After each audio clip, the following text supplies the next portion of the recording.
Welcome back. We are continuing. Well, I'm trying to see what's better here. We're actually going to be, we're finished our Deuteronomy series, but we're going to be doing a question and answer based on of questions that arose from the Deuteronomy series. So we're looking at the Deuteronomy series, and we're going to be dealing with questions that may have arose as a result of the Deuteronomy series. We've just completed the 2025 Deuteronomy series. Glory and honor to the Father and the Messiah Yahweh Shai for that. So at this point, we'll be beginning a question and answer. Now, put in the description box a request that if you have a question, please make sure type your question in all caps, begin and end your question with a question mark. That way, if we miss you, we can scroll back and see the question. So type your question in all caps and then begin and end your question with a question mark. So question mark, then type the question in all caps, then question mark. And then we can see it'd be easier, not guaranteed we won't miss you, but it'd be easier for us to catch your question, especially if there's several questions at once. Okay. So let me just make sure everybody that's coming is here. I see Sister Castro, to listen to your body. I see Superstar. I'm just waiting for whoever is coming to come into the room and then begin your question. Shalom, Brother Castle King. And yeah, Shalom, Sister 119. EE. Sometimes there's a big delay in the room and people that are here and I don't see them for a second or so later. Sister Wade, Yakoba, Brother Yakoba, EE. I see all of you. Sister Love Blue, shalom to you. I see all of you here. Again, I just want to repeat in case you missed it. If you have a question, type it in all caps and begin and end the question with question marks. That way we can more easily find them if we miss your question. I try not to miss the questions. And then my wife is actually writing them down behind me. And so that way we catch them and try our best not to miss them. All right. Two shots pronto. Sister Love Blue, again, welcome to you back. Welcome back to you all. Yeah. So I'll just wait until a question arises. And y'all let us know when there's a question.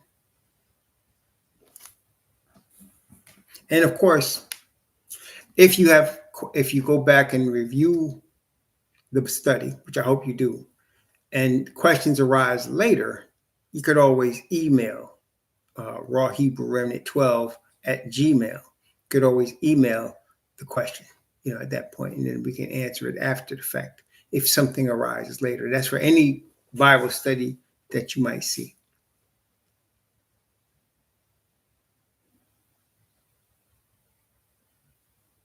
Okay, so Brother Jordan is asking about the 2032 prophecy timeline.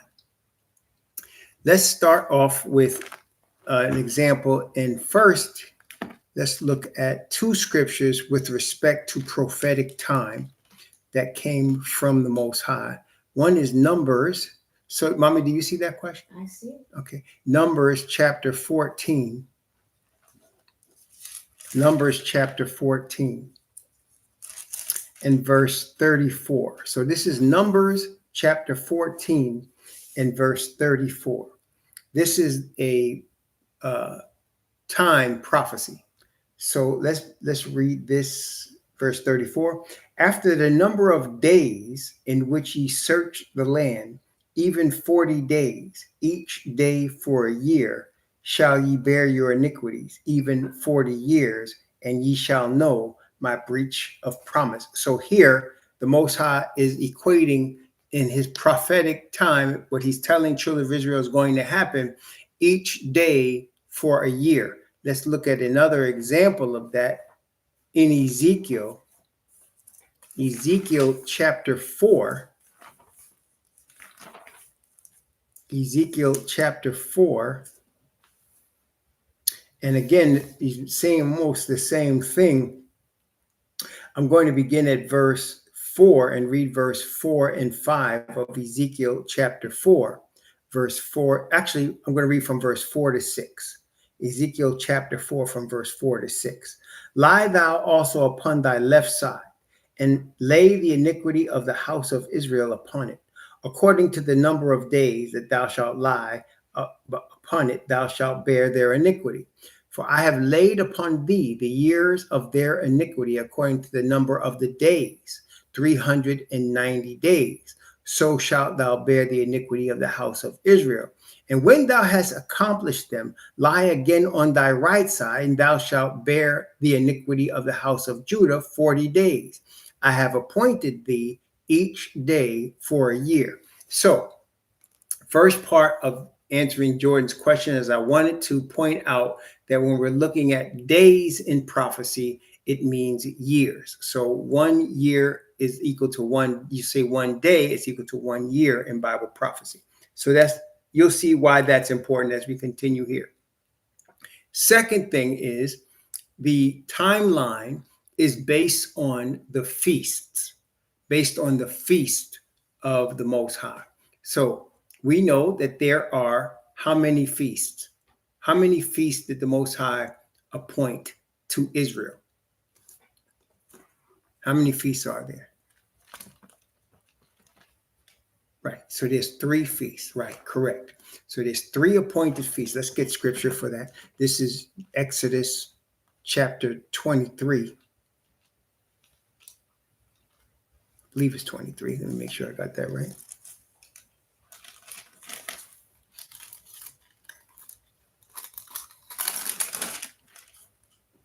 Yes.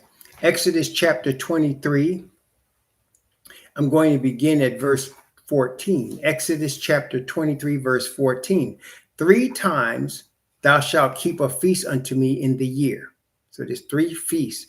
Thou shalt keep the feast of unleavened bread. Thou shalt eat unleavened bread 7 days, as I commanded thee in the time appointed of the month Abib.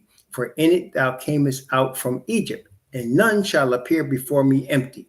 And the feast of harvest, the first fruits of thy labors, which thou hast sown in the field, and the feast of ingathering, which is in the end of the year, when thou hast gathered in thy labors. Verse 17, 3 times in the year all thy males shall appear before Yahweh thy Most High. So 3 feasts. Okay, so there's 3 feasts. Each feast has a prophetic meaning.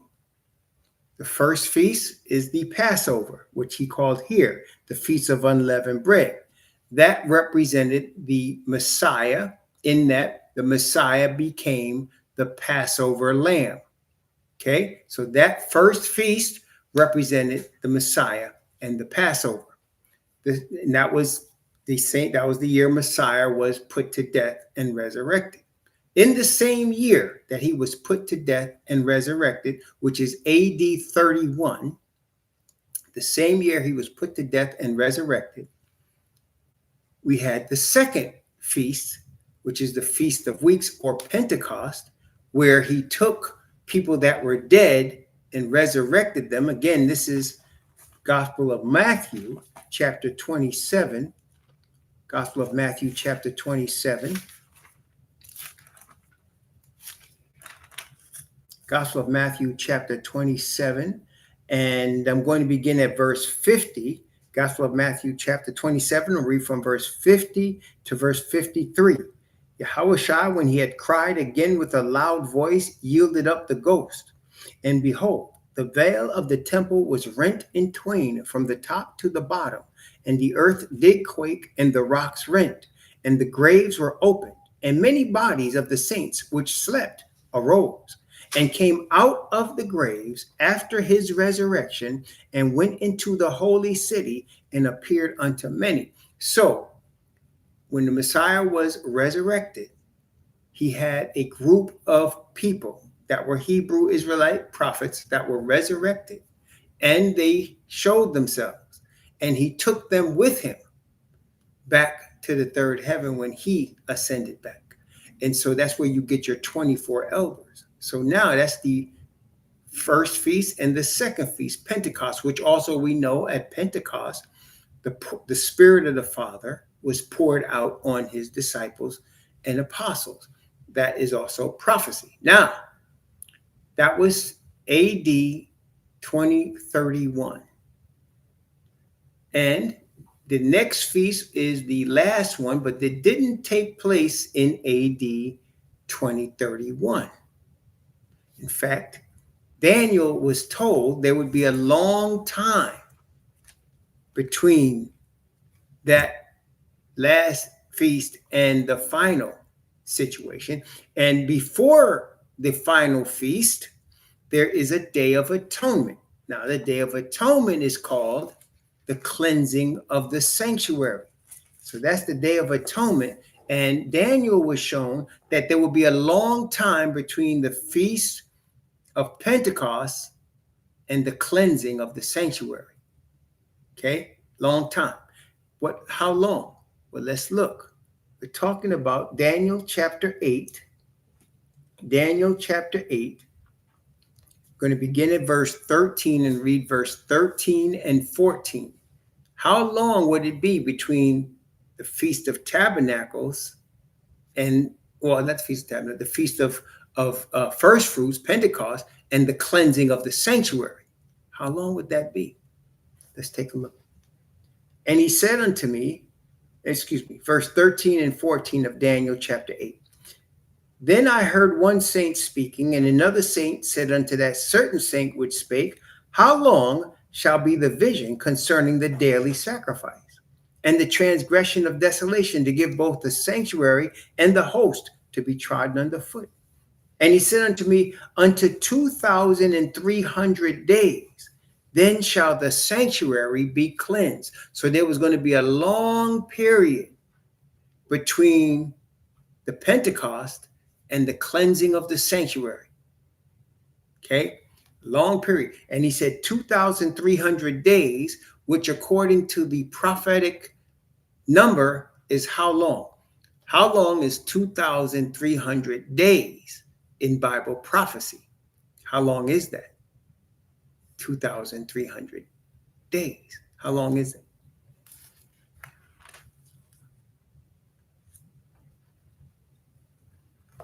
That's right, 2,300 years. So now there's 2,300 years between when we saw the Pentecost and, I mean, not Pentecost, and when we actually see the cleansing of the sanctuary. It's going to be a long time. And Daniel was actually shown that 2,300 year period began at the time of the announcement of the rebuilding of Jerusalem, which Nehemiah shows us with Artaxerxes. And his decree took place in 457 BC. Also, we are shown that within that 2,300 year period, Messiah would appear.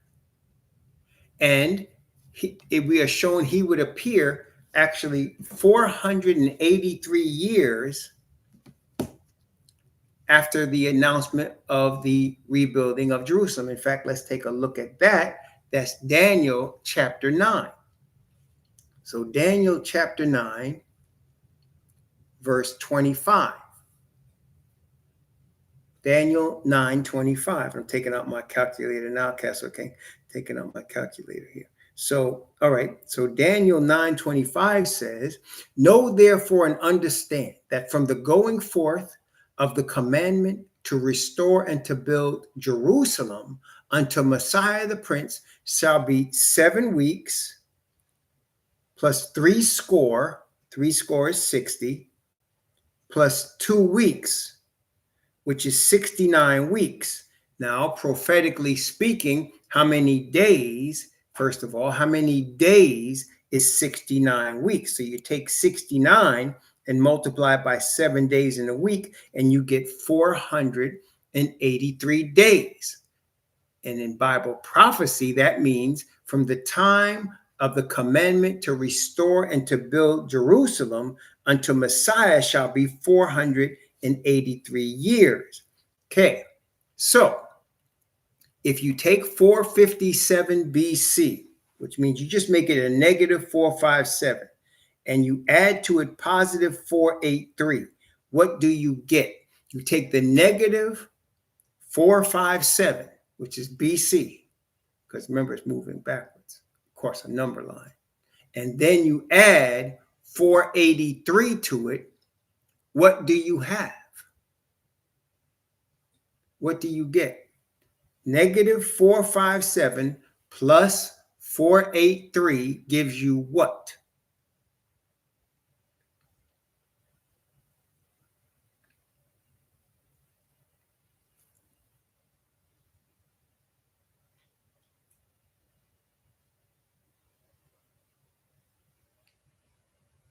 Did you hear me? I don't know if you heard me because nobody's responding.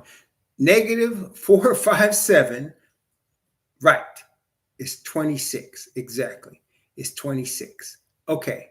So is this in now on the mathematical number line? The reason this would be 26 is because as you get close to the end of the BC period, right, you would go from, let's say, 1 BC, right, to 1 AD. On a mathematical number line, though, there would be a 0. So you go -1, 0, +1. So because there's no year 0, you would go straight from -1 to +1. So where would that take you? So instead of it being 26 AD, when would it be? Instead of it being, it would be 27 AD. So Messiah ministry would begin in 27 AD. It would begin exactly in the fall of 27 AD. His ministry would last 3.5 years, which would take you to 31 in the spring, 31 AD, which is when he was crucified, resurrected. Now, 27 AD was a special year, not just because Messiah's ministry began then, but Messiah made an announcement at the beginning of his ministry. He made an announcement. What announcement did he make? Let's take a look in Luke chapter 4. Luke chapter 4, Messiah makes an announcement. And this is the beginning of his ministry when he had just come out of the 40-day wilderness journey. Yes, let's take a look at it in Luke chapter 4. And I'm going to read from verse 17 down to verse 21. Luke chapter 4, from verse 17 to verse 21. And there was delivered unto him the book of the prophet Isaiah. And when he had opened the book, he found the place where it was written, "The Spirit of Yahweh is upon me, because he hath anointed me to preach the gospel to the poor. He hath sent me to heal the brokenhearted, to preach deliverance to the captives, and the recovering of sight to the blind, to set at liberty them that are bruised, and to preach the acceptable year of Yahweh." And he closed the book and gave it again to the minister and sat down. And the eyes of all them that were in the synagogue were fastened on him. And he began to say unto them, "This day is this scripture fulfilled in your ears." What is another name for the acceptable year of Yahweh? A day of liberty, he says. What is the day of liberty for the acceptable year of Yahweh? What is that called again? Jubilee. That's right. That's the Jubilee of Leviticus chapter 25. And again, Isaiah chapter 61. That's the Jubilee. So that AD 27 is a Jubilee year. Okay? AD 27 is a Jubilee year. Now, every 50 years is Jubilee. Every 50 years. So now, if AD 27 was a Jubilee, that means the next Jubilee in that century would be AD 77. I want to stop there. Does that make sense?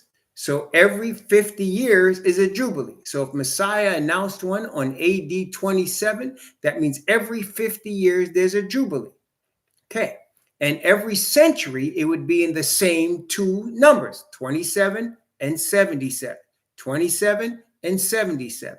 Now, this year, in this decade, in 2027, would mark the 40th Jubilee since Messiah. Okay? This year, in AD 27, would mark the 40th Jubilee since Messiah. I want to stop there for a minute, because how do I know that? Because it's 2027, which means it's 2,000 years from Messiah's first Jubilee to AD 27. Everybody understand that? So 2,000 years and 50 years each Jubilee means that would be the 40th Jubilee. Okay. Now, here's another question for you. We're answering, how do we get to 2032? Here I am at 2027, a Jubilee. What day of the Hebrew year does the Jubilee come? What month and what day of the month does the Jubilee come?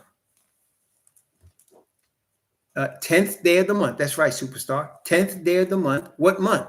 6th month, 8th month, 9th month. What month? 7th month, 10th day. That's right. So let's take a look at that in Leviticus, where it talks about the Jubilee. Leviticus chapter 25. Leviticus chapter 25. And let's see here.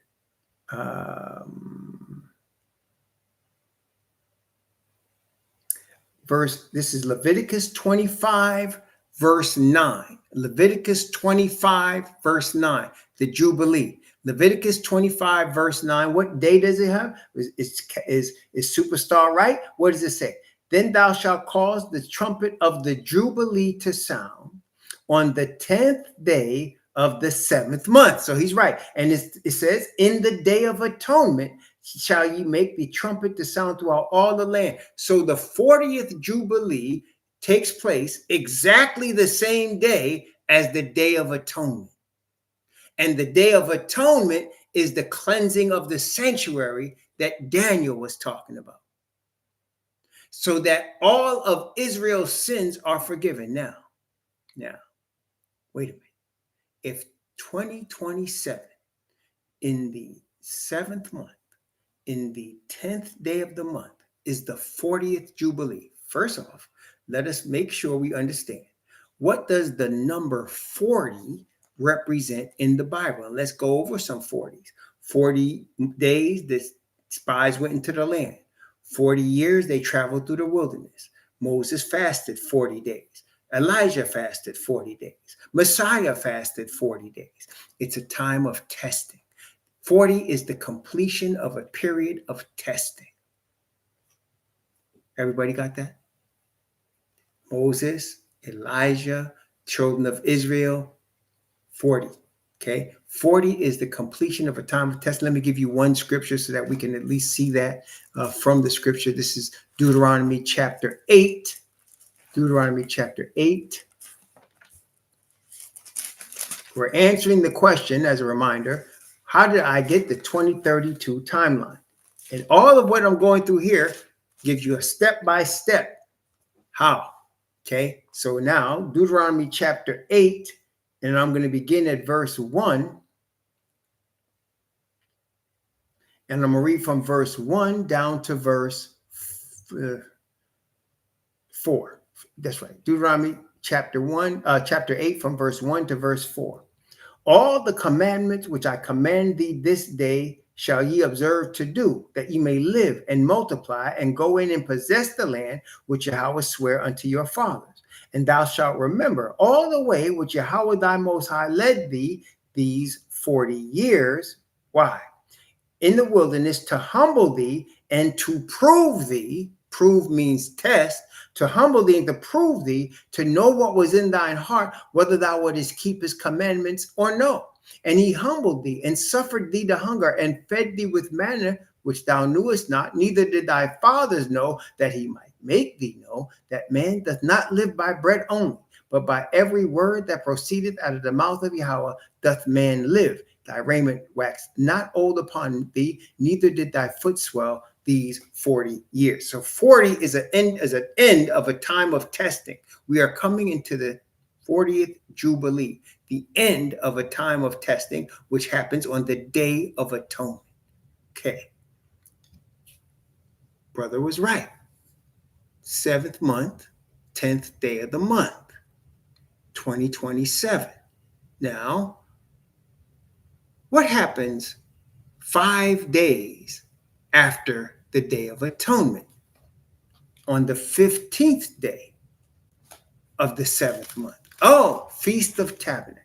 So on the 15th day of the 7th month, you have the Feast of Tabernacles. Again, let's make sure we got that scripture. This is Deuteronomy. Let's see. Where am I here?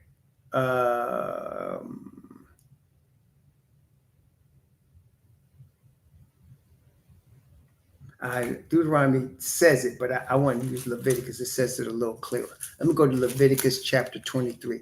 Deuteronomy 16 has it, but I'd like to look at Leviticus. It's a little clearer. Leviticus chapter 23 is a little clearer. I want to make sure we have it clear so everybody understands it. So Leviticus chapter 23, right.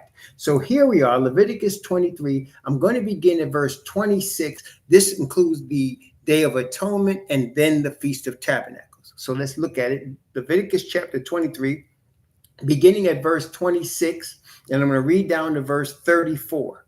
Okay. And Yahweh spake unto Moses, saying, also on the 10th day of this 7th month, there shall be a day of atonement, okay, which is also the Jubilee. It shall be an holy convocation unto you, and ye shall afflict your souls and offer an offering made by fire unto Yahweh. Ye shall do no work in that same day, for it is a day of atonement, to make an atonement for you before Yahweh your Most High. For whatsoever soul it be that shall not be afflicted in that same day, he shall be cut off from among his people. And whatsoever soul it be that doth any work in that same day, the same soul will I destroy from among his people. Ye shall do no manner of work. It shall be a statute forever throughout your generations and all your dwellings. And it shall be unto you a Shabbat of rest, and ye shall afflict your souls. In the 9th day of the month, at even, from even unto even shall ye celebrate your Sabbath.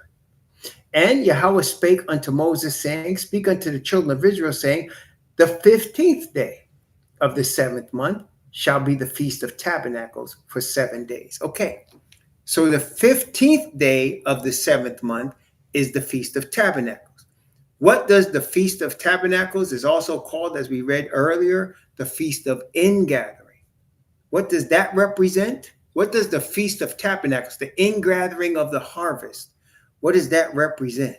The ingathering of the harvest. What does that represent? It's the ingathering of the harvest. What is prophetically with respect to Messiah? What does it represent? Prophetically speaking, with respect to Messiah, what does it represent? Okay, so we have the Passover, which is Messiah's death. We have the Pentecost, which is his resurrection and the first fruits. We have the Day of Atonement, which is the removal of sin. And then we have the last feast, the gathering of the saints. That's right. So let's look at it. Revelation chapter 14.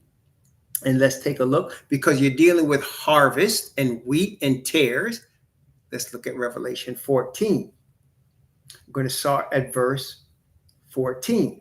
Read from verse 14 down to verse 20. Notice the sickle, which is a harvest. Tool of harvest is a sickle, right? Wheat harvest, sickle.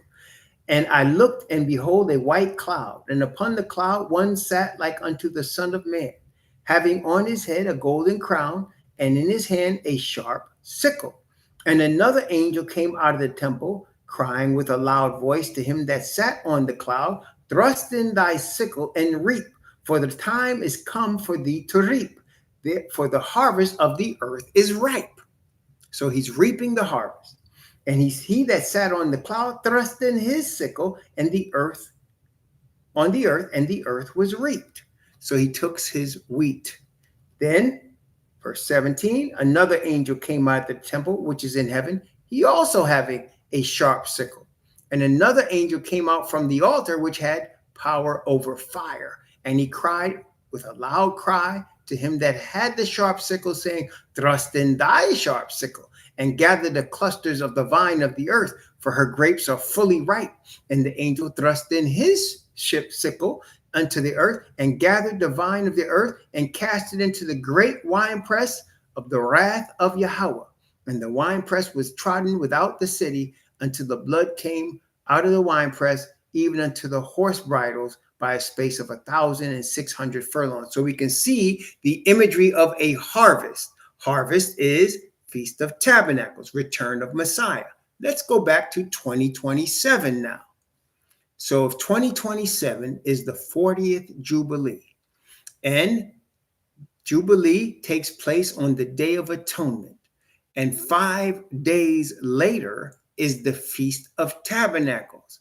How many years after 2027 is the Feast of Tabernacles?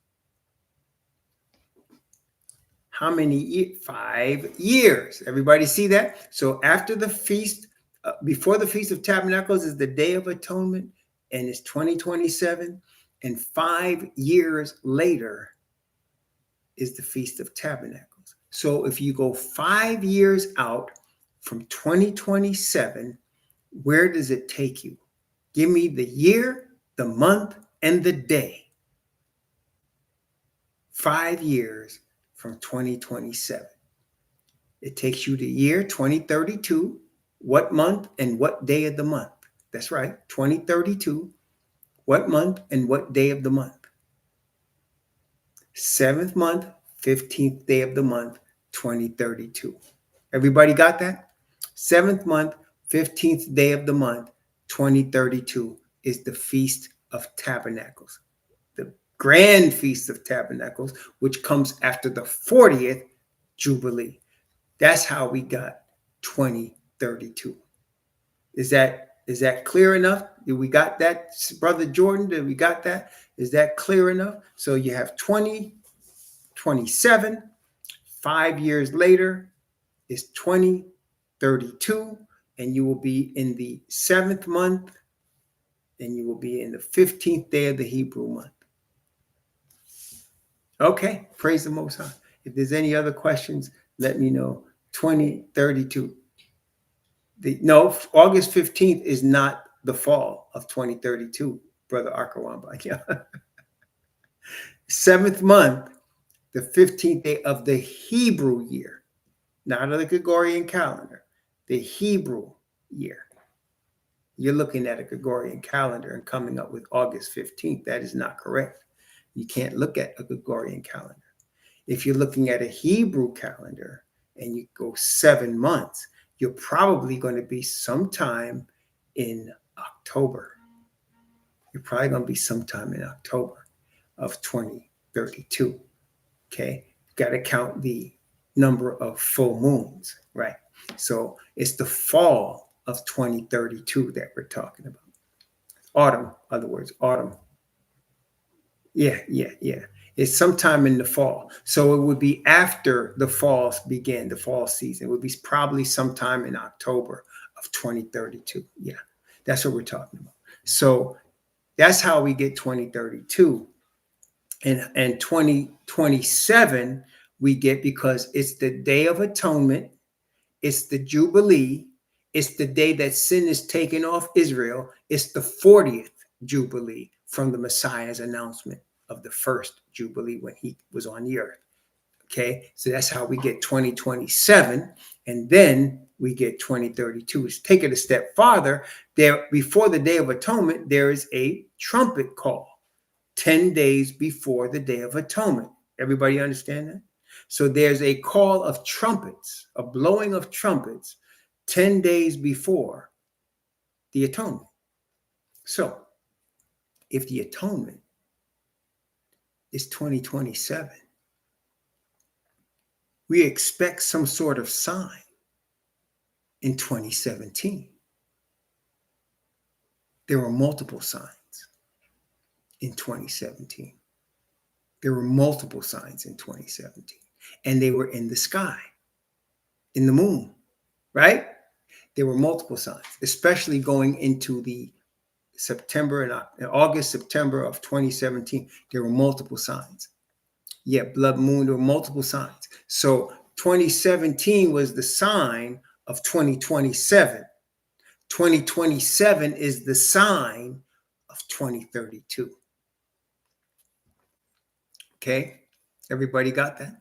So there were multiple signs. People, in fact, at that time, if you recall, a lot of people thought Messiah was coming back in 2017 because of the signs. But that was just the trumpets. That was the trumpet call. Okay, that was the call of the trumpets. And then now the call is being made. The call is being made. Yeah, there was a blood moon in 2017. There were a couple of other signs. There was an eclipse in 2017. There was a few signs in 2017. It wasn't just one. There was a few signs. That makes sense because it's a trumpet call, an awakening to be ready for the Day of Atonement in 2027. And that's what we are being prepared for right now. We're being prepared for 2027 to be prepared for, hopefully, the outpouring of the Father's Spirit upon us, that we can now, that next 5-year period, do what he would have us do to prepare to meet the Messiah and to have his people ready to meet the Messiah. Okay, Mommy, was there a question when I wasn't looking? Yes. Okay. Brother Paul requests, please put to bed the supposed contradiction in Deuteronomy 33, verse 11, and Deuteronomy 33, verse 20. A contradiction. Let's see. That many atheists use this to cast doubt on the word. Many atheists? Well, Yeah. Well, number one, what do I care about what an atheist thinks? But let's take a look at it. Deuteronomy 33, verse what?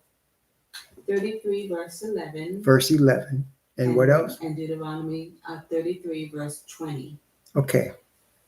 The Deuteronomy, let me read it first. Deuteronomy 33, verse 11 says, bless Yahweh, his substance, and accept the work of his hands. Smite through the loins of them that rise against him, and of them that hate him, that they rise not again. And what's the other one? 33 verse what? 33 verse 20. Verse 20. Of Gad also he said, blessed be he that enlargeth Gad. He dwelleth as a lion and teareth the arm of the crown of the head. I'm not understanding why this is any type of contradiction. What is being contradicted here? First off, I just want you to know, I don't care about what an atheist believes or don't believe. The Bible says the fool has said in his heart, there is no God. So if an atheist is casting doubt on the Bible, should I be surprised at this? Should anybody? Should we be surprised at it? And are you going to prove to a God that thinks there's no God that there is one? So no, I don't, no. But anyway, I don't even see where there's any type of contradiction. What do these verses have to do with each other? One is a blessing on Gad. The other one is a blessing on Levi.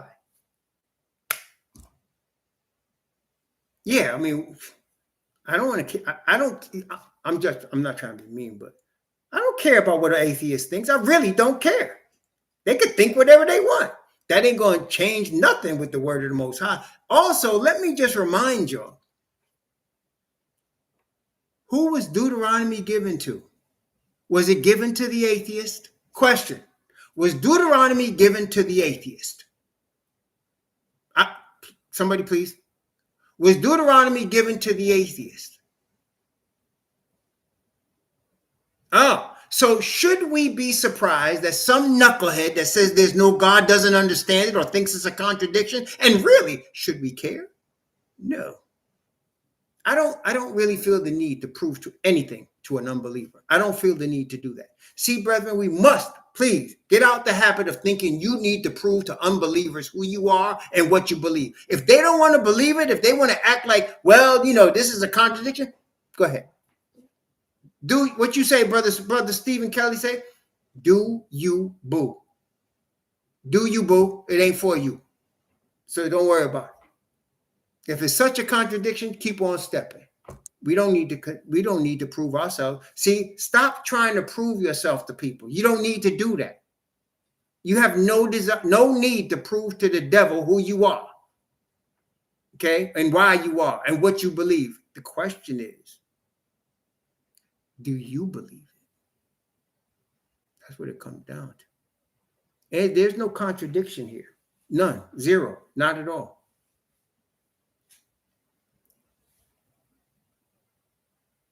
How does the two witnesses rebuking of this world look if we don't debate? Let me ask you. How are people convicted of sin?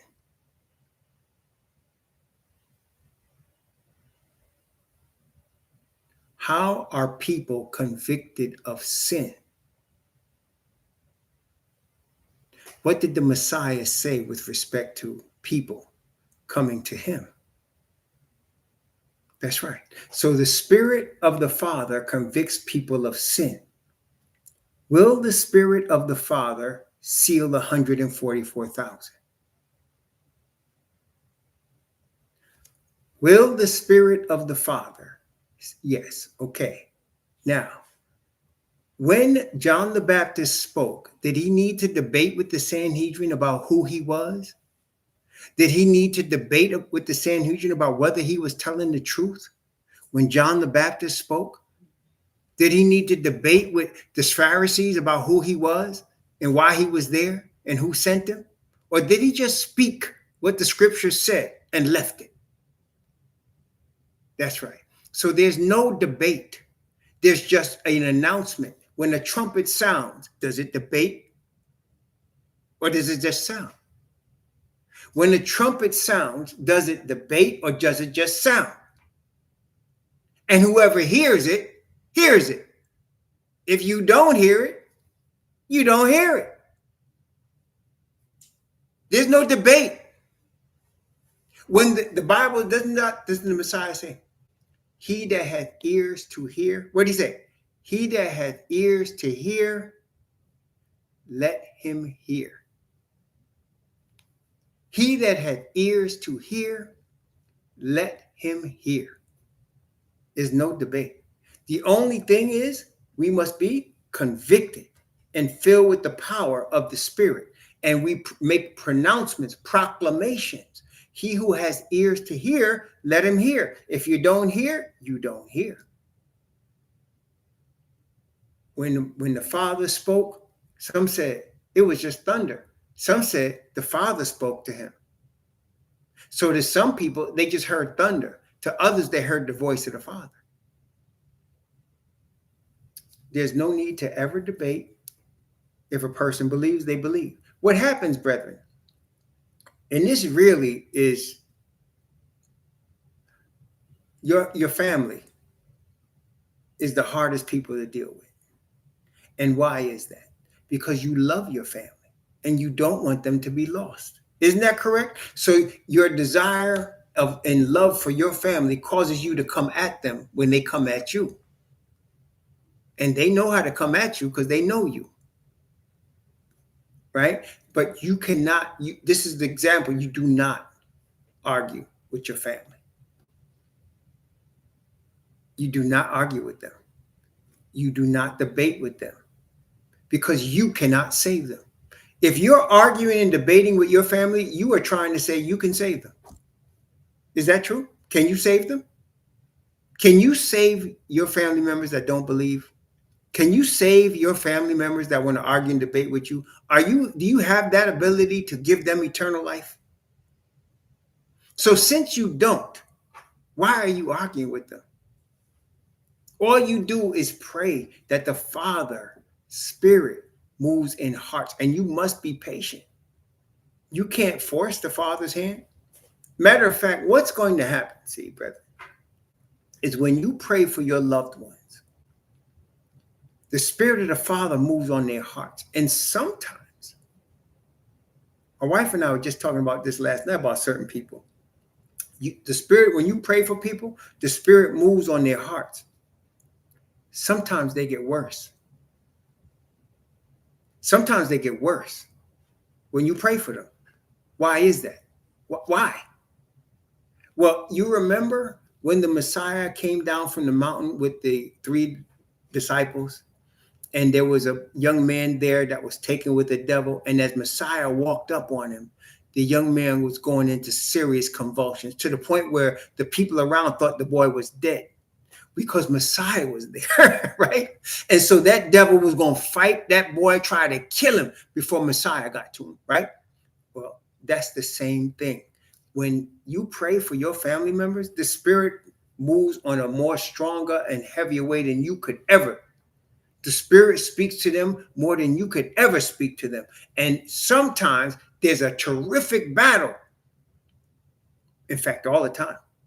There's a terrific battle. Particularly, this is true when the spirits of devils are about to be banished from their soul temple. When that is happening, there's a terrific battle. The devil knows he must leave, and his time is very limited. So he goes crazy right before he has to leave. Sometimes he just agitates your loved one just enough to get them to try to argue with you. Don't argue. Don't argue. Just say, listen, it is what it is. You don't have to believe it. I'm convicted to believe it. And they say, why do you believe it? Because I'm convicted. The Spirit convicts me that is true. Don't ever try to use science to explain the Bible. Don't do that. Don't do that. Leave it. It's not for you. Only thing given to you and me is the spirit of conviction from the word. We can't make that go on nobody else. It's ours. What makes us brothers and sisters is we agree on that conviction. You hear what I'm saying? When we gather together and we have love in the spirit in our midst, is because we agree on that conviction about the Father, and he sends his Spirit to it. We don't need to be arguing, debating with anybody. There's no argument. If somebody disagrees with you, do you, boo? Do you, boo? You disagree? Cool. You agree? Praise the Most High. And then and be careful, because I can't stand people that do this. They want to argue with you, and they know you don't want to argue, so they go like this. They go like this. I'm only asking a question. That's the dude I was trying to boot out yesterday. He had an agenda, and he knew he came with an agenda. And I said, you got an agenda. And he started talking mess. I said, you know what? You're trying to hit the third rail. And guess what? I think you're going to be successful in your endeavor. And then homie jetted because I was about to boot his behind. But you see, that's what I'm only asking a question. And listen, there's nothing wrong with you saying, I'm sorry, I can't answer your question. Well, how you believe it? I'm convicted. See what I'm saying? I'm sorry, I can't answer your question. Especially when your spirit tells you, I have been teaching the Bible, I want to say conservatively, for 40 years, probably a little more than that. Longer than me and my wife been together. And this is 41 years for us. I have seen thousands of people, and I have learned when people come at me with an agenda. And I decided, it took me a while to figure it out, believe me. But I'm telling you now, it took me years to figure out, don't argue with them. An unbeliever is going to be an unbeliever. A cat going to be a cat. A dog going to be a dog. An unbeliever going to be an unbeliever. Leave it. Leave it be. And if you love them because they're your cousin, your cousin, your brother, your sister, your mama, your daddy, your grandparent, pray for them. Pray for them every day, twice a day, and let the Spirit work with them. Because the Spirit of the Father can do what you can't do.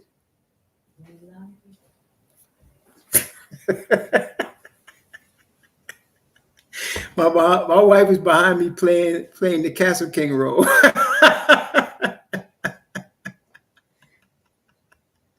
Telling me I ain't lying yet. But that's the truth, y'all. That's the truth. Don't argue with nobody. Don't argue with nobody. If you are convicted, you're convicted. We cannot prove the existence of the Father.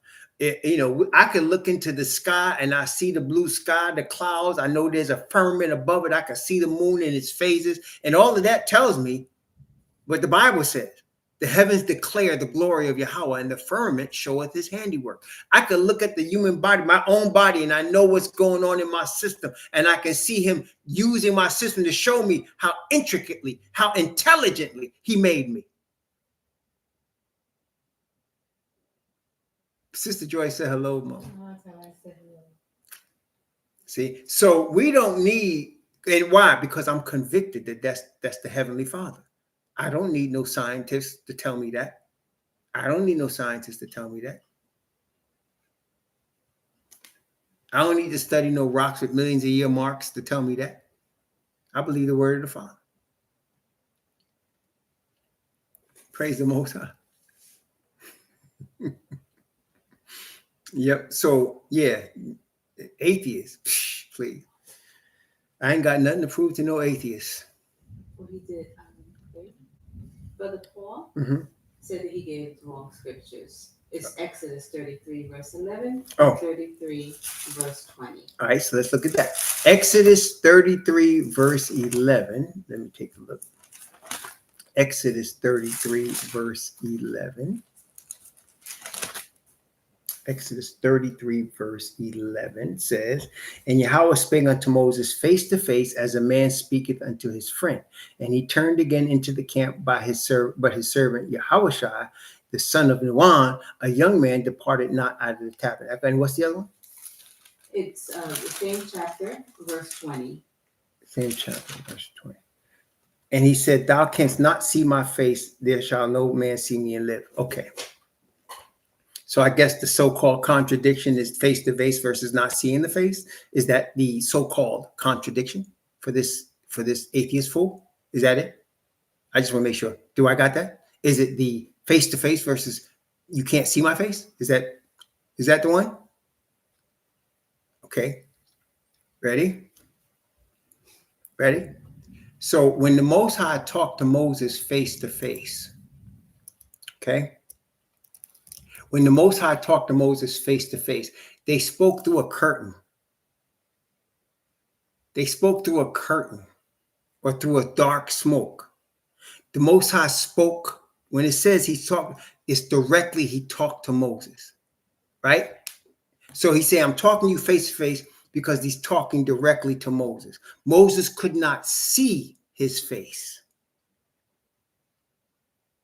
But Moses talked to him through the curtain face to face. Yes, it could be a veil. The Bible says a thick cloud, a thick darkness.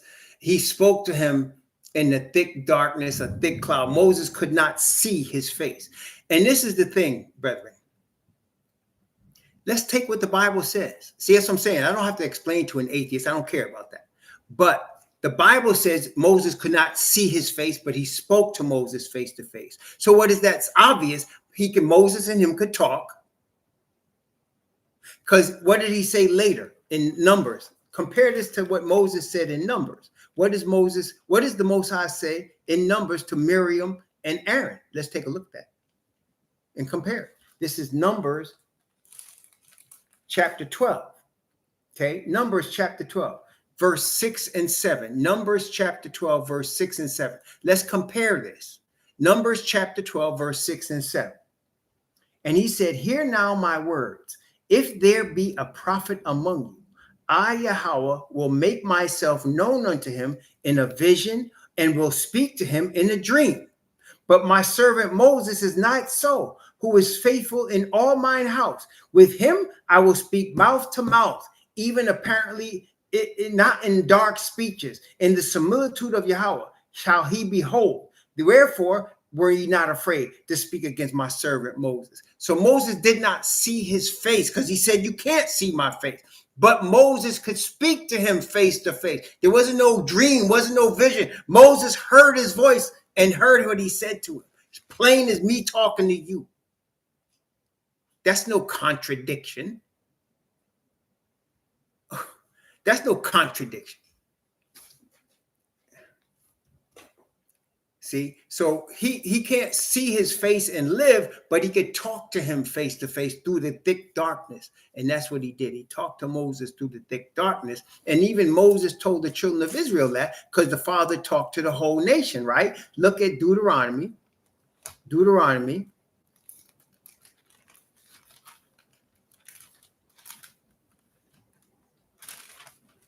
I'm going to look at Deuteronomy chapter,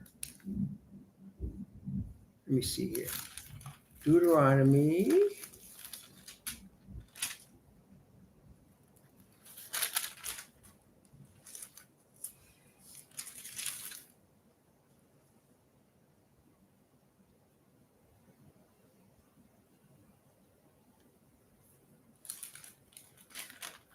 Let me find the right thing here, man.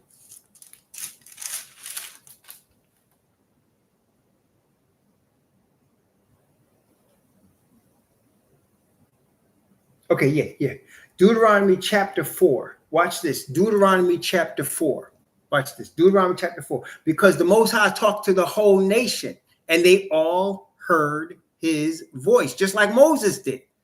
Okay, Moses talked to him every day face to face, but at Mount Sinai, the Father talked to the whole nation. So this is Deuteronomy chapter 4, and I'm going to begin at verse 10. Actually, let me begin at verse 9 and go from verse 9 of Deuteronomy chapter 4 down to verse 15. Okay, Deuteronomy chapter 4 from verse 9 to verse 15. Only take heed to thyself and keep thy soul diligently, lest thou forget the things which thine eyes have seen, lest they depart from thy heart all the days of thy life. But teach them thy sons and thy sons' sons, especially the day that thou stoodest before Yahweh thy Most High in Horeb, when Yahweh said unto me, gather me the people together, and I will make them hear my words, that they may learn to fear me all the days that they shall live upon the earth, and they may teach their children. And ye came near and stood under the mountain, and the mountain burned with fire in the midst of heaven, with darkness, clouds, and thick darkness. And Yahweh spake unto you out of the midst of the fire. Ye heard the voice of the words, but saw no similitude. Ye only heard a voice, and he declared unto you his covenant, which he commanded you to perform, even 10 commandments. And he wrote them upon 2 tables of stone. And Yahweh commanded me at that time to teach you statutes and judgments, that ye might do them in the land whither ye go over to possess it. Take ye therefore good heed unto yourselves, for ye saw no manner of similitude on the day that Yahweh spake unto you in Horeb out of the midst of the fire. And why did he not show them himself, even though they would die? He said, lest you corrupt yourselves and make you a graven image, the similitude of any figure, the likeness of male or female, and the likeness of any beast that is on the earth, and the likeness of any winged fowl that flieth in the air, the likeness of anything that creepeth upon the ground, likeness of any fish that is in the waters beneath the earth, lest thou lift up thine eyes unto heaven, and when thou seest the sun and the moon and the stars, even all the host of heaven, shouldest be driven to worship them and serve them, which Yahweh thy Most High divided unto all the nations under the whole heaven. So he didn't show him any similitude, because they'd make an image out of it and worship it. And he's not like that, for you to make an image out of him and worship it. The first commandment, thou shalt have no other gods before me. Second commandment, thou shalt not make unto thee any graven image. So they heard his voice. They did not see him, but they knew he was speaking, because it was so loud and so powerful. They asked Moses to go ask him to stop, because they thought they were going to die. And even Moses said, I exceedingly fear and quake when he heard the voice. Okay? So yes, he spoke to Moses face to face, but Moses could not see his face. Somebody that acts like they think that's a contradiction is a person that really is ignorant, willfully ignorant. I ain't got no time for willful ignorance, man. You want to be willfully ignorant? You go ahead and do that. See if that helps you in the day of judgment, because it's coming soon. Was there any other questions? No. Yeah.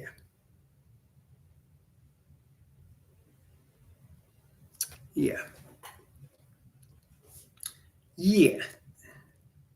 Yeah, willful, exactly. There's a lot of willful ignorance. You can't help a person. A person willfully being ignorant is like a person willfully jumping off a bridge.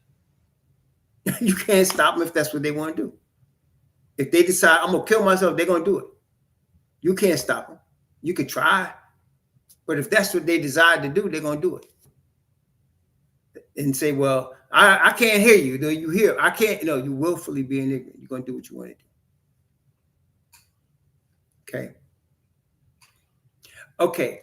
Are we able to identify all the nations from Psalms 83 today, or are they all mixed? That's a good question. Psalms 83. Let's look at that.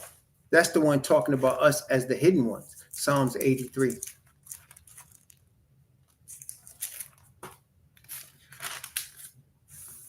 So, Psalms 83.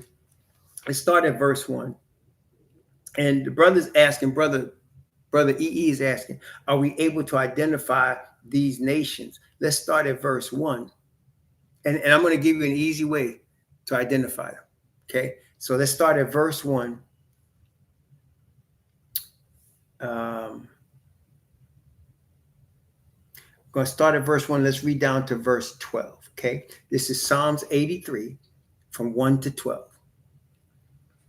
Keep not thou silence, O Yahweh. Hold not thy peace, and be not still, O Yahweh.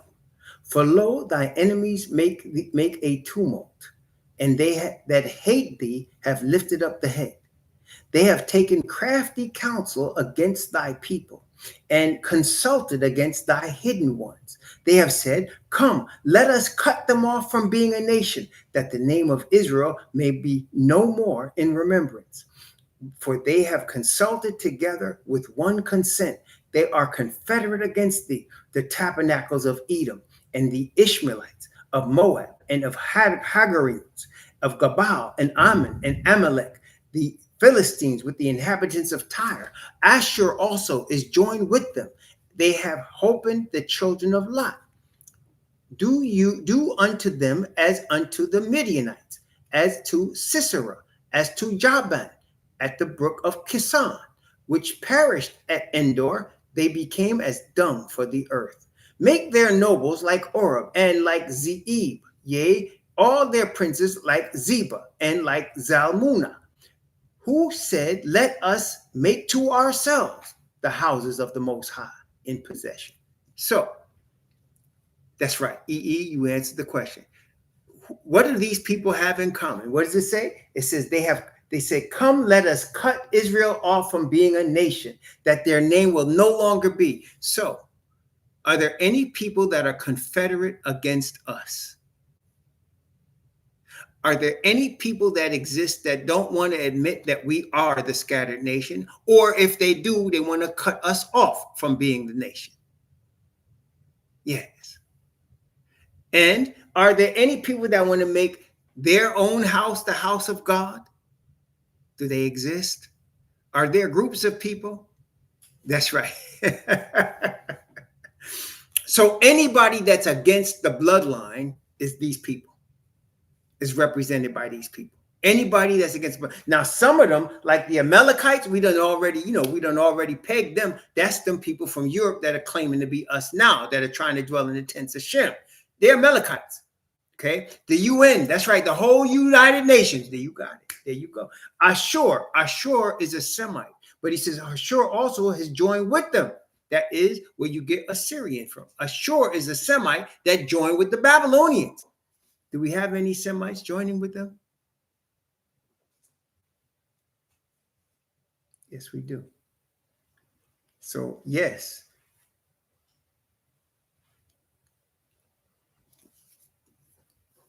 That's right. So everybody that's against us is one of them. Does that make sense, EE? Anybody that's against us is one of them. Well, really, the way I look at it, and I'm not saying I'm correct on this, so this is just me from what I studied.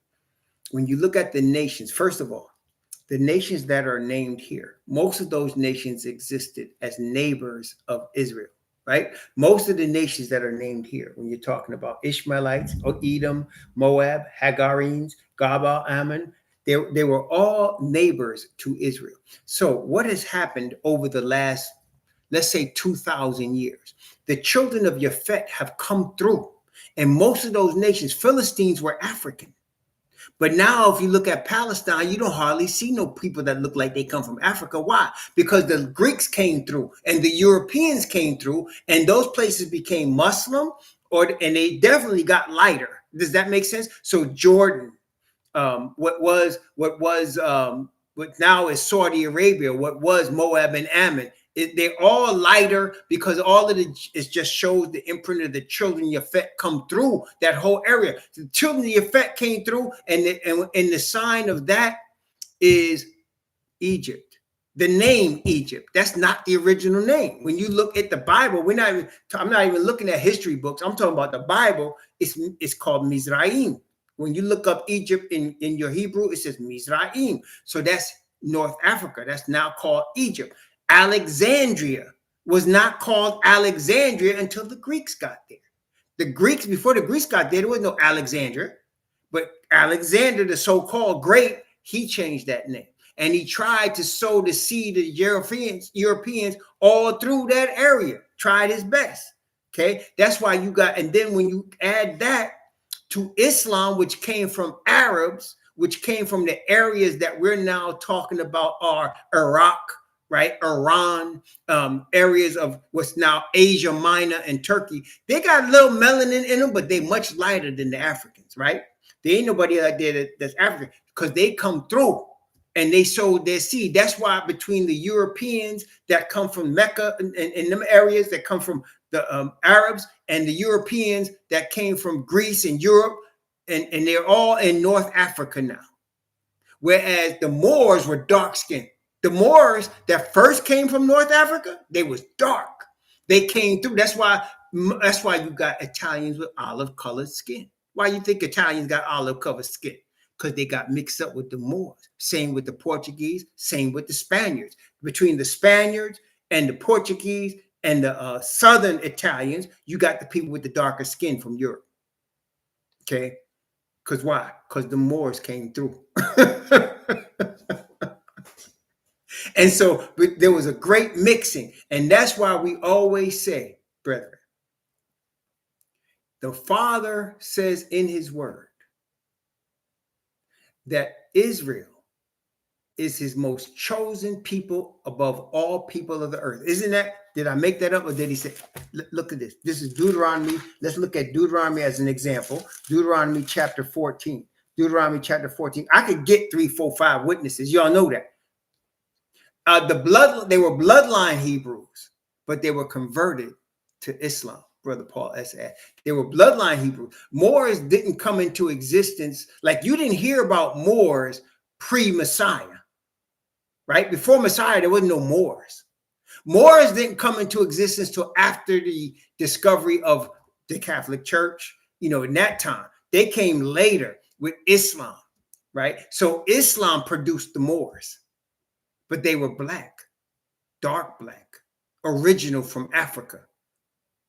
And they came through. And it got to the point where once the Catholic Church got strengthened, and the deal was like this: either you converted to become Catholic or you had to leave Europe. That's how they got disbanded. When either you left or if you stayed, you became a Catholic. That's how that worked. Okay. That was their crusades. Deuteronomy chapter 14, verse 2. For thou art a holy people unto Yahweh thy most high, and Yahweh has chosen thee to be a peculiar people unto himself above all the nations that are upon the earth. Now, wait. Do y'all believe that? It says that the holy people of Yahweh are the chosen people of Yahweh above all nations of the earth. Do y'all believe that, right? Is that true? If that's true, then their seed is the most important seed on the planet. Y'all got what I'm saying? I don't care what it's mixed with. That seed is the most important seed on planet Earth. And whatever it touches is blessed. I'm not lying. If we're the royalty, hey, listen, if royalty has sex with somebody that's not royalty, that child becomes part of the royalty. Okay? Because it's the royal seed. You hear what I'm saying? So it don't matter what the Hebrew mixes with, it's the thing that gets it is blessed. See, today what they've done is they tried to turn it around. See, in the United States, if you got 1% black blood, then you black, right? Because they're trying to claim that the so-called Caucasian blood is higher. And now they can't even reproduce. They ain't even got enough seed to reproduce themselves. They going extinct. Why? Because they ain't the royal seed. Neanderthal ain't the royal seed. They better get some Hebrew. Some of them catching that memo and looking for that royal seed. Why you think once a Hebrew gets money, the children of Yafet's women come at them like a wave, a tidal wave? Why? Because they want the royal seed plus the money. They want the royal seed plus the money. What you think? They loved the Moors when the Moors was there. Them sisters loved the Moors. Yes, they did.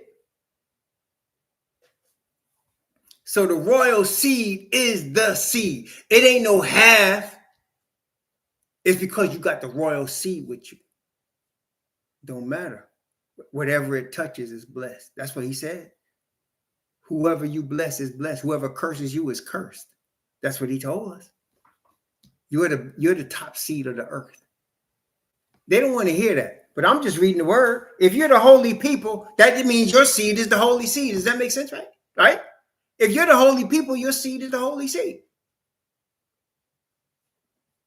And any cursed seed can get blessed by touching you.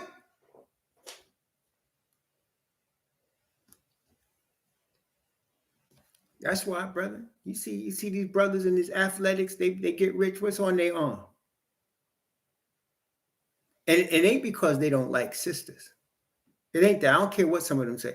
It's because I've seen it firsthand, having had personal experience with 2 professional basketball players. I have seen it. They go all out.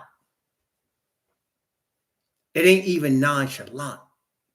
The children of Yafet sisters go all out when they see a brother with money because they're getting the best of both worlds. They're getting the loot and they're getting the blessed seed. They know what they're doing. Why do you think they hate brothers so much? The men of the children of Yafet hate brothers so much. They know who you are. They know. And they try to make their seed pure. They're going extinct. They ain't got the right seed. It ain't working.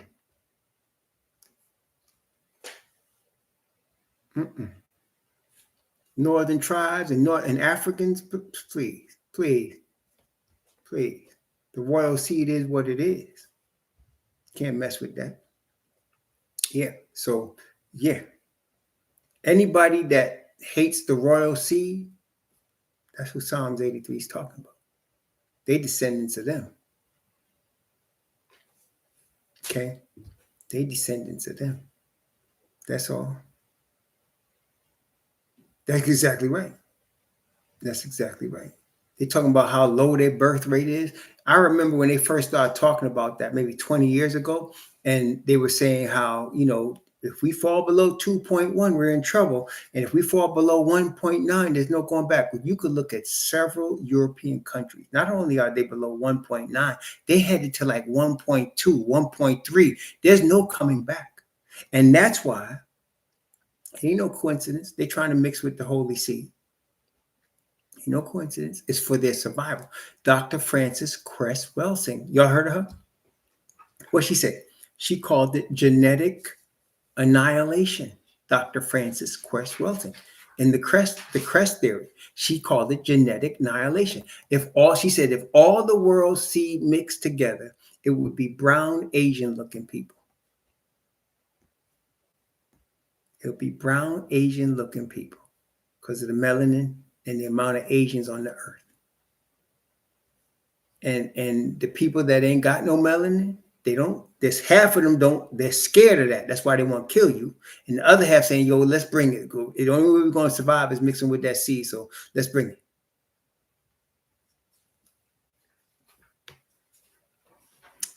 What nation did Balaam come from? Well, he had to come from the seed of Abraham because they called him a prophet at first, but he dwelt among the heathen. He had a gift. And then before he died, they changed his title from prophet to soothsayer. And apparently he must have looked like them too because they trusted him. That's why he was able to work with Moab to try to curse Israel. The Bible says it was his suggestion to send the women down there. It was his suggestion. The council of Balaam sent the women down there to cause the people to worship other gods. And you remember now, the land of Canaan was African. Canaan came from Ham. Ham is African. So them sisters, they were melanated and they were very enticing. I will say that. They must have been. So anyway, Balaam had to be of the seed of Shem. Otherwise, he would not have been a prophet. Exactly. Exactly right, Paul. That's the role he played in trying to get our people to fall with the women of Moab. There you go.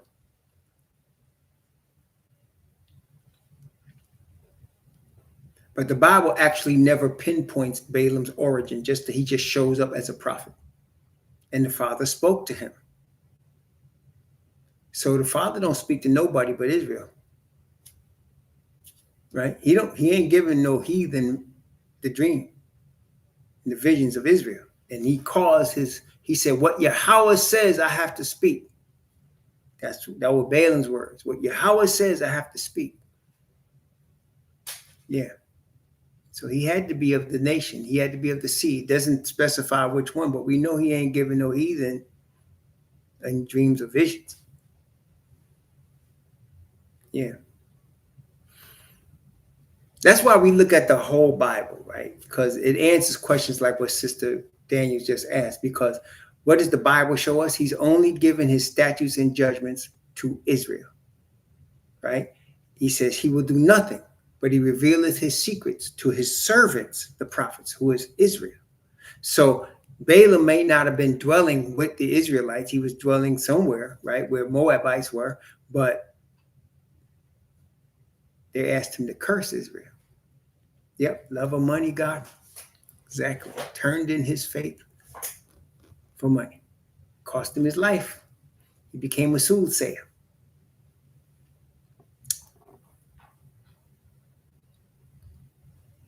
It is Paul S, but it nevertheless is true. He said he hasn't shown his statutes and judgments to anybody but Israel. He says, you only, Israel, have I known of all the families of the earth. He don't show dreams and visions to heathen. They think so. But the thing is, Cornelius received a vision. Cornelius did. Cornelius was Italian. And what did the angel tell Cornelius? When the Most High gave Cornelius, the Italian man, a vision, what did he tell Cornelius to do?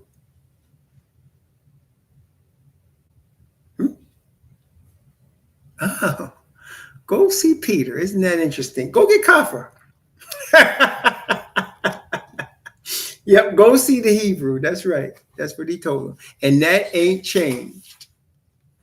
If a heathen receives instruction from the Most High, that instruction would say, find the Hebrew. There you go. So EES, so what about the demonic seed which was sown by the fallen? Not all gone. I'm not sure. I don't see in the Bible where demonic seed was sown. Are you speaking of the so-called giants from Genesis chapter 5, Brother EE? Are you speaking on the giants that the Bible never says were fallen angels, but people do say it from reading other books? The Bible never says that. Let me ask a simple question. Does the Bible call fallen angels sons of God? Let me ask that. Does the Bible call a fallen angel the son of God? The Bible does not call fallen angels sons of God. Okay, so who does the Bible call sons of God? Who does the Bible call sons of God? First of all, Messiah was called the Son of God, isn't he? What else? The saints, those of us following the Father and the Messiah, are called sons of God. That's right. That's right. So, was there a division between people that were followers of the Creator and people that were not followers of the Creator before the flood? Does the Bible give us an indication of there was a division between people that followed the Father and people that did not before the flood? So let's say after Seth was born and before the flood. Yes, it does. That's right. So let's see where it says that. Let's look at Jude. Let's look at Jude. And Jude is going to tell us what people were believing at the time of Enoch. Let's take a look in Jude in verse 14 of Jude. Verse 14. And Enoch also, the seventh from Adam, prophesied of these, of who? These are the ones that he described before, like Balaam, okay, which for reward perished in the gainsaying of Korah, right? So let's take a look. And Enoch also, the seventh, prophesied of these things. Behold, Yahweh cometh with 10,000s of his saints to execute judgment upon all, to convince all that are ungodly among them of all their ungodly deeds, which they have ungodly committed, and of all their hard speeches, which ungodly sinners have spoken against him. So before the flood, there were ungodly men speaking ungodly things. And he said they had hard speeches, right? So this all existed pre-flood. Now, there's a division between people that are followers of the Creator and people that are doing these hard speeches, that are churning in their faith, that are con men. Okay, so the sons of Yah coming into the daughters of men are the people that were supposed to be following the Creator. And they were having sex and babies with unbelievers. What do we call that today? Being what? Unequally yoked. So there was a lot of unequal yoking going on. Okay, that's right. So he tells you who the chosen seed is in Genesis chapter 4. And then he says, and he also had sons and daughters. So Adam had Seth, and then he also had sons and daughters. Seth had Enos, then he also had sons and daughters. Okay. Yeah, so I'm not sure then. And he said the question, let's go back to the question. Let me go back to the question.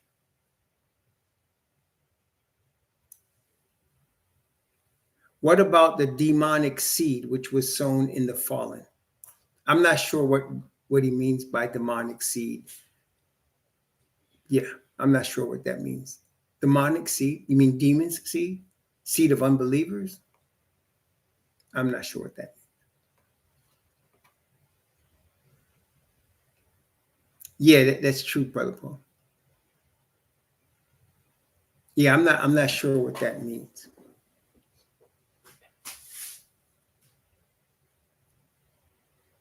I have two questions. Okay, go ahead, Mama.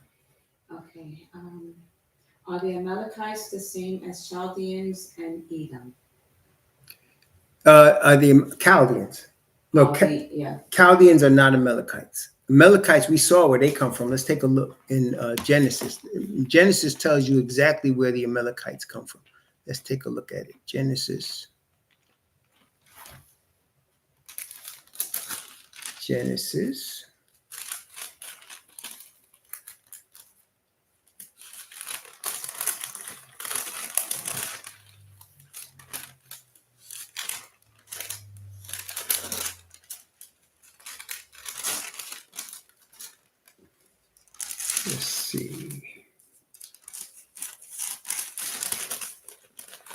Ugh.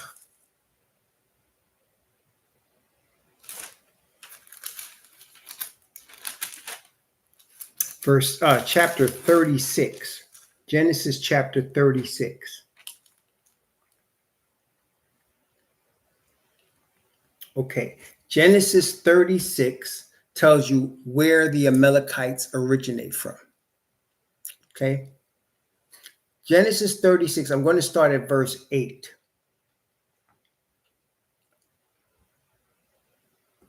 And I'm going to go down to verse 12. So let's start at verse 8. This is Genesis 36. We're going to see where the Amalekites, Chaldeans are not Amalekites. But so Amalekites are their own people. Chaldeans come from Ham. But let's start with these people here, Amalekites. So this is Genesis 36, beginning at verse 8 and going down to verse 12. We're going to look at where Amalek comes from. Thus dwelt Esau in Mount Seir. Esau is Edom. So Esau dwelt in a place called Mount Seir. Okay. These are the names of Esau's sons. Eliphaz, the son of Adah, the wife of Esau. Ruel, the son of Bashamath, the wife of Esau. The sons of Eliphaz were Teman, Omar, Zepho, Gatam, and Kenaz.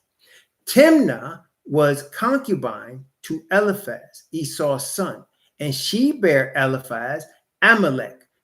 Okay, so Timnah was a concubine of Esau's oldest son, Eliphaz, and her son was named Amalek.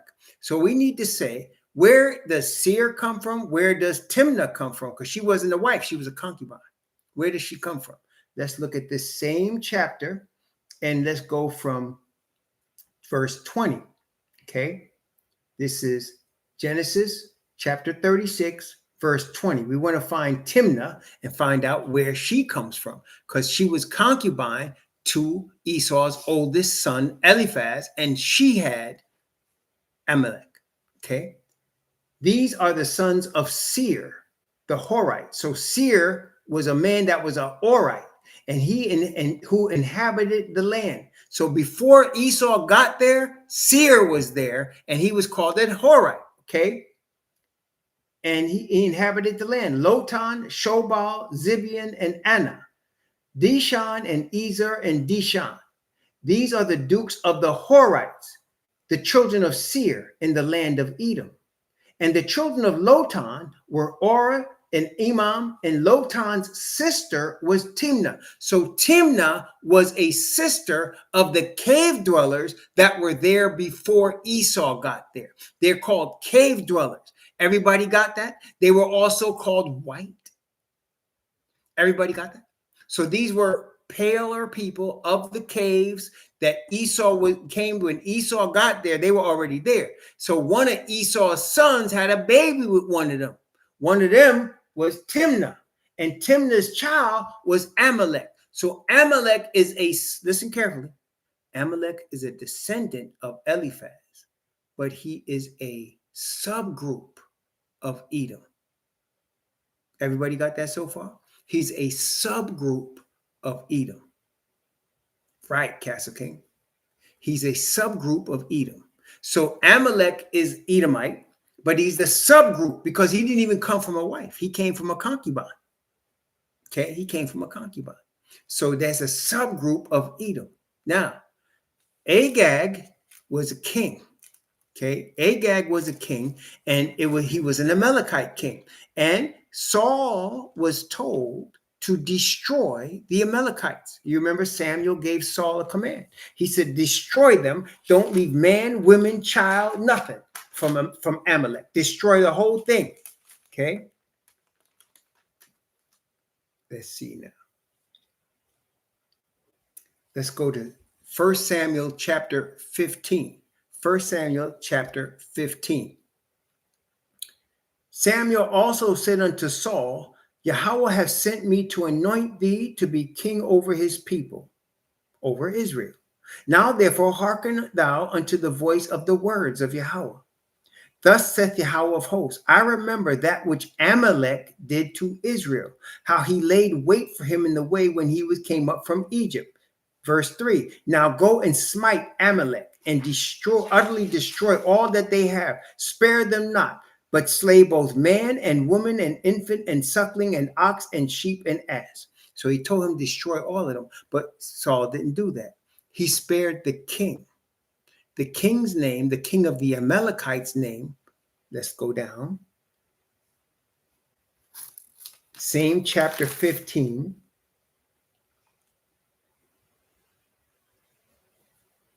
Verse 20.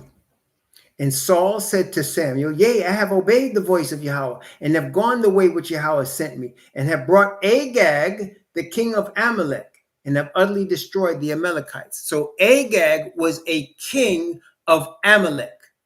Everybody got that so far? Testing 1, 2, 3. So the Amalekites are a subgroup of Edomites. And Agag was a king among the Amalekites at the time of David. Now, later on, when the Israelites were captive to the Persians, there was a Persian king named Ahasuerus. And he had a man that was an Agagite that wanted to destroy all the Jews. You remember that? His name was Haman. He was an Agagite. So, and he was rich. Why? Because he was royalty. He was a descendant of this king. So that the Amalekites became royalty. And then later, you get Herod and his brother. They were Amalekites and Edomites, and they became followers of Judaism. So that Herod and his brother were Amalekites that became followers of Judaism. And then they spread their stuff into Eastern Europe, and you got Amalekites now in the land. They're converts to Judaism. Those Amalekites that are in the land are not even bloodline to the Amalekites. They're not bloodline to anything. They received the faith of Judaism from the Amalekites. Okay? And that's why you got them in the land now. They are Edomites. But see, that's why there's a mistake where people think all so-called white people are Edom. That's not true. Just like all Edomites are not Amalekites. Most of the Europeans come from the seed of Japhet. So do those people that's in the land now. They're Japhet seed, but they're taking on Shem's tents because even the Amalekites were of Shem. Because Esau was a Shemite. Does that make sense, y'all? Esau was a Shemite. And so the Amalekites are Shemites. But these people there, they're not Shemites. They're just followers of that religion of Judaism. That's not even biblical.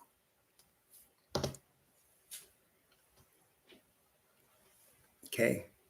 So, and that's why it's illegal in the state of Israel to get a DNA test. Did you know that? It's illegal in the state of Israel to get a DNA test. Why? Because you'll discover they're not related to us.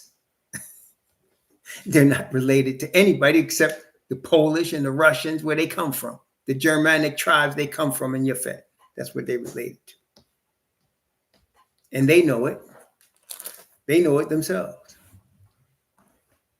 Yeah, they know it themselves. So they don't allow DNA tests in the state of Israel. It's against the law. Mm-hmm.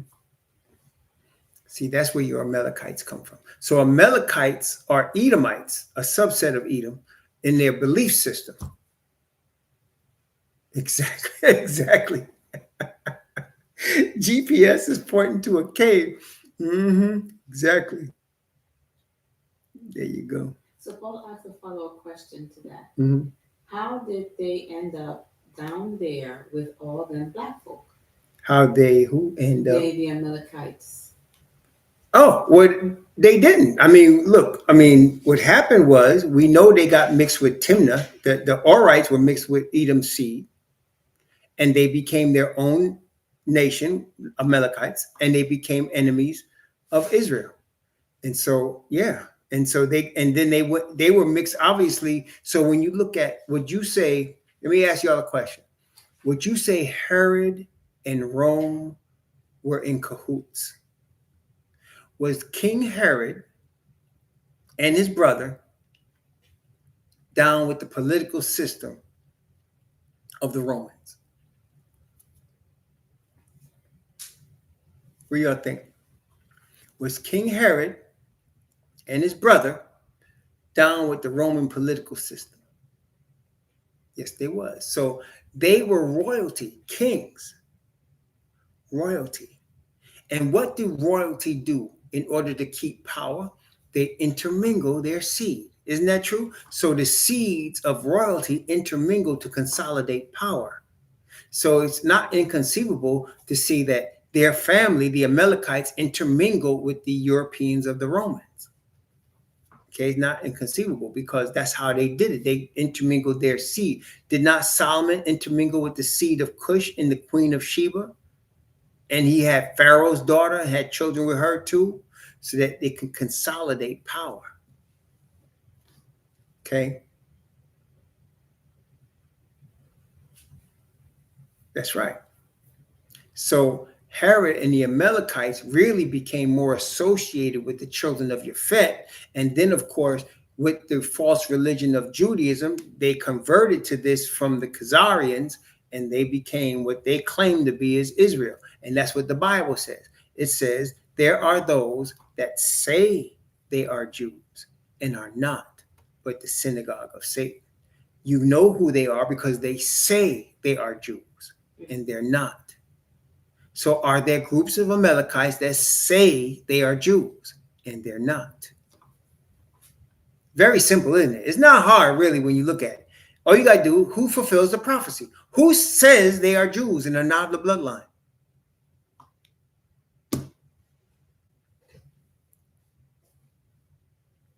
It's very simple. That's exactly right. They're proving it every day.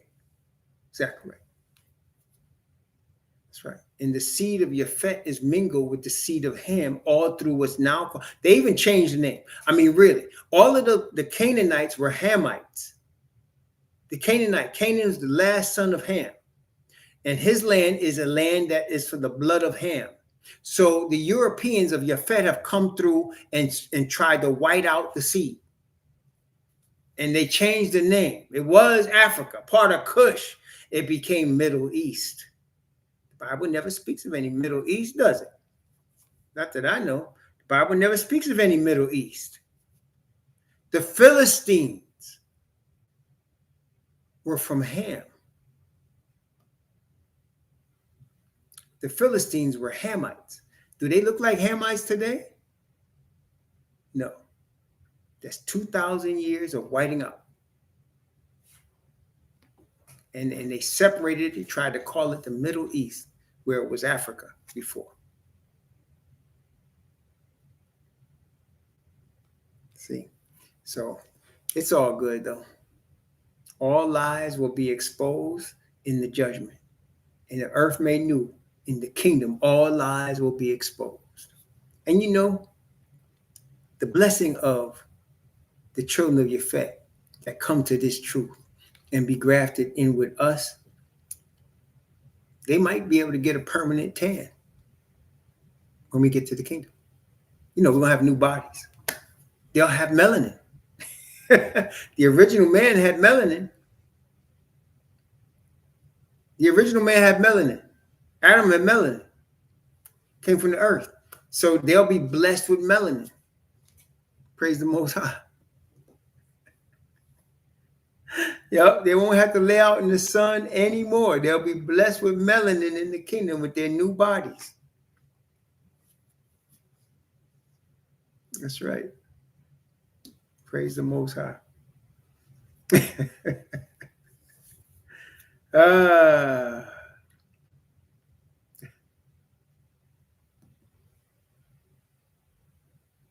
That's right. So, hey, everything will be made right. That's what we praise to the Most High, because in the kingdom, everything will be made right. Just visiting, I don't know what 4 other cups you're speaking about. What 4 other cups? I don't know any 4 other cups. I don't recall the Bible mentioning 4 cups. What cups are you talking about?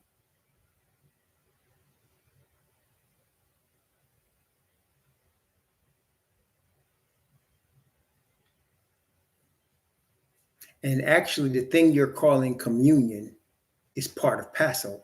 It's not a separate thing. It's Passover. Communion is Passover. Yeah, I think he's a little confused, and it's okay, but not everybody knows these things. But there's no 4 cups in the Bible. We're talking about Bible question and answers. There's no 4 cups in the Bible. And communion is Passover. It's the same thing.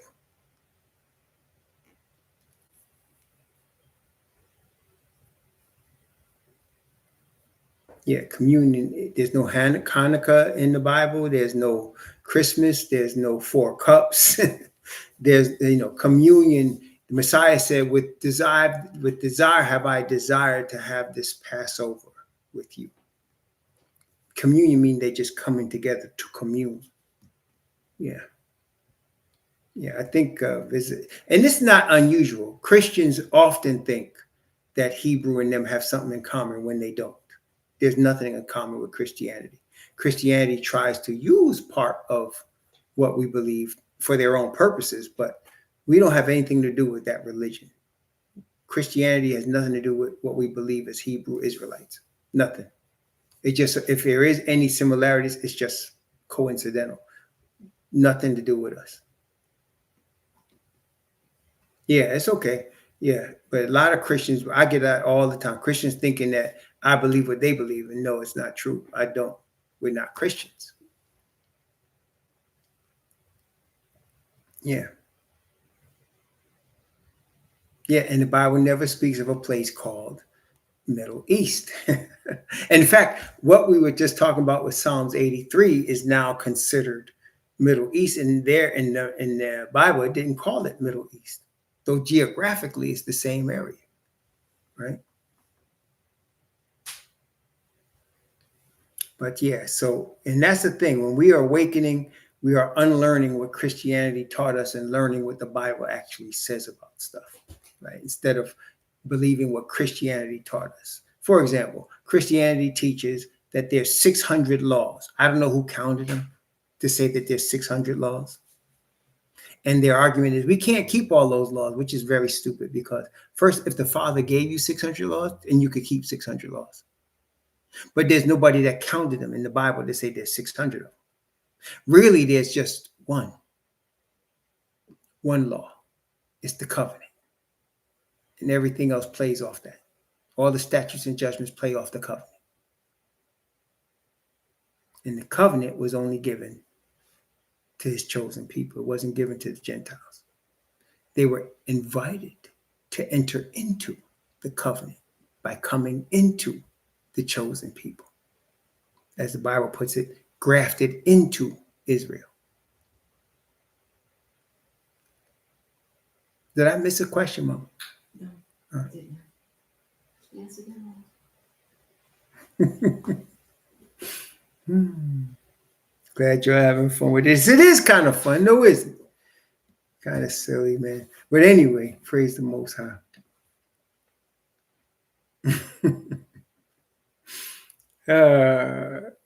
Brother Lonnie, Brother Desert Eagle. Brother Lonnie's my brother Desert Eagle, man. Praise the Most High. All right, well, if there's no other questions, yeah, praise the Most High. So we will be, by the grace of the Father, starting our study in Galatians next Shabbat. Next Friday night, we should be beginning our Galatians study. And then we'll do Galatians, and then we'll continue into Romans and do Romans after that. Exactly. 45 reasons. If I, the other day I was just telling my wife, them people that was coming on me the other day, Brother Lonnie, they were going to jack my car. They was coming to jack my car. You know how people jack a car, right? And then they're trying to escape. So they dumped the car, they just jacked, and they were going to get another one to jack. They had just stolen that car. So I had the bullet thing in the back. They had all ripped out, the bullets ripped out. And they saw mine and decided they was going to do something with mine. And I had the Vicks formula. I had the Vicks formula with me, Brother Lonnie. Yeah, Vicks Formula 44. It's good medicine.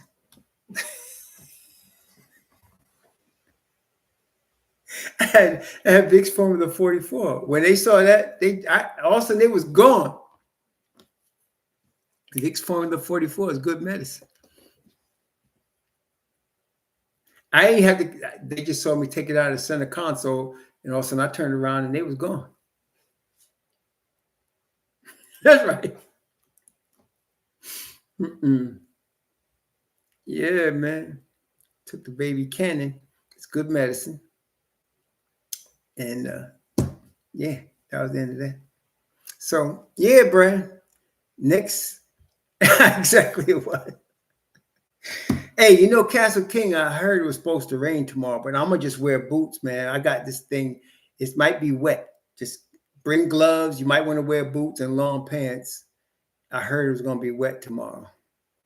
They're expecting rain. They didn't say when though. We're gonna be out there. Yeah, exactly. Exactly, Brother Lonnie, exactly. Yeah, I was just saying, I'm just trying I'm telling myself to wear me some boots, and I'm gonna wear some jeans, and I'm gonna be ready for the combat tomorrow. We'll be talking, man. Anyway, please be safe out there. Dangerous world we live in. Pray to the Father. Read his word. Ask for his spirit to guide you, and he will. Be prepared for his answers, because you may not like them. But be ready to receive what he gives you. Sure.